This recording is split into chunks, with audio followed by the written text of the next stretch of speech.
Bienvenue sur cette vidéo de présentation de logiciels.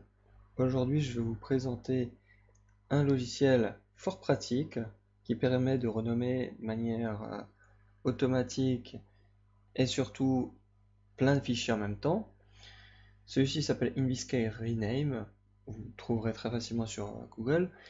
Il a l'avantage d'être récent, donc il est en développement, en cours. Il est open source et il est gratuit. Et le développeur, en plus, il y a un seul développeur derrière, est tout à fait accessible. J'ai pu changer quelques mails pour lui faire remonter soit des bugs ou des petites options qui peuvent être intéressantes à observer. Donc, comment il se présente? Vous avez deux fenêtres, Current Name et Preview, ce qui permet de voir avant et après, avant de faire une série de renommages. C'est à peu près le cas dans tous les logiciels de renommage, hein. Il y a toujours deux fenêtres pour éviter de faire des conneries et se rendre compte que par la suite. On a énormément d'options, que ce soit sur le nommage des noms. Alors, on va prendre un truc très basique. Je vais aller dans les téléchargements. Hop, je vais récupérer ça. Je suis pas sûr qu'ils le prennent parce que non, ouais, voilà. Lui, il lui faut une adresse bien spécifique avec en partant du disque local C. Donc, c'est assez chiant. Téléchargement, hop, voilà. Donc, nous avons tous nos petits fichiers ici présents, avec un scrolling qui est fort agréable puisque ça descend des deux côtés en même temps. On peut du coup sélectionner tous les fichiers, juste des dossiers, les fichiers et dossiers, juste certains fichiers qu'on aura sélectionnés. On peut agir sur le nom du fichier, son extension, et on peut rajouter une numérotation, voilà, pour pouvoir différencier peut-être des fichiers qui auront exactement le même nom.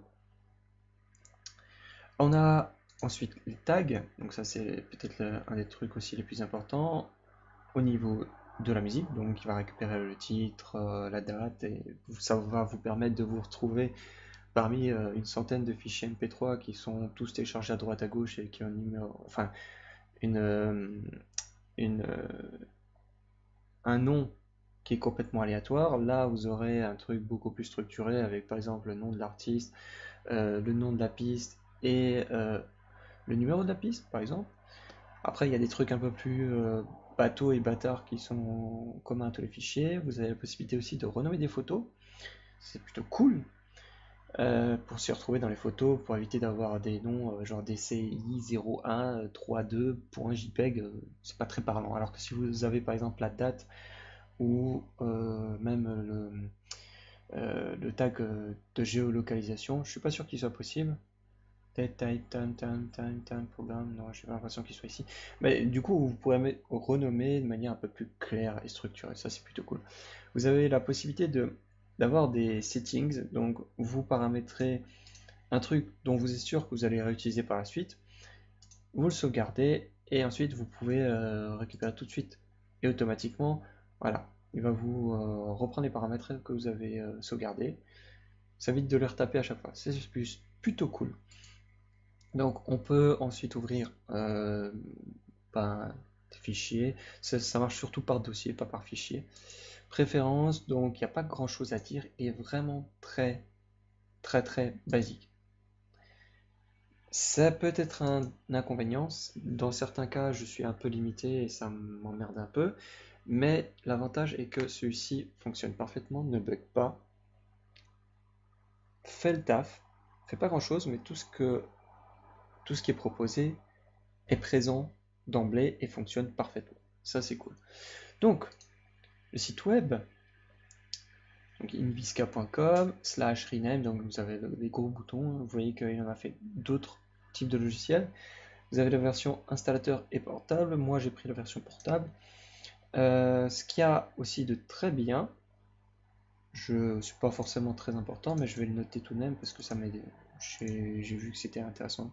C'est que tous les paramétrages qui sont spécifiques à votre logiciel, euh, la taille de l'écran, les paramètres que vous avez sauvegardés se retrouvent tous dans un seul et même fichier qui s'appelle inviscarename.ini. C'est vraiment très logique parce que c'est en gros le seul fichier dont vous avez besoin. Ça, c'est le programme brut Et en fait, vous pouvez le déplacer absolument partout et n'importe où, mais celui-ci, c'est vraiment les paramétrages qui sont spécifiques à vous. Donc, en vrai, la seule chose que vous devez sauvegarder, c'est ce fichier.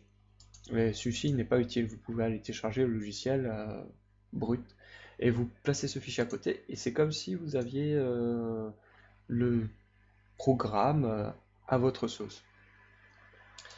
Donc, n'hésitez pas à aller le télécharger, likez la vidéo, laissez des commentaires, ou laissez un pouce rouge d'ailleurs, abonnez-vous, partagez la vidéo, mettez en favori. Du coup, laissez des commentaires, faites des vidéos, et je vous retrouve pour d'autres tutos. A plus.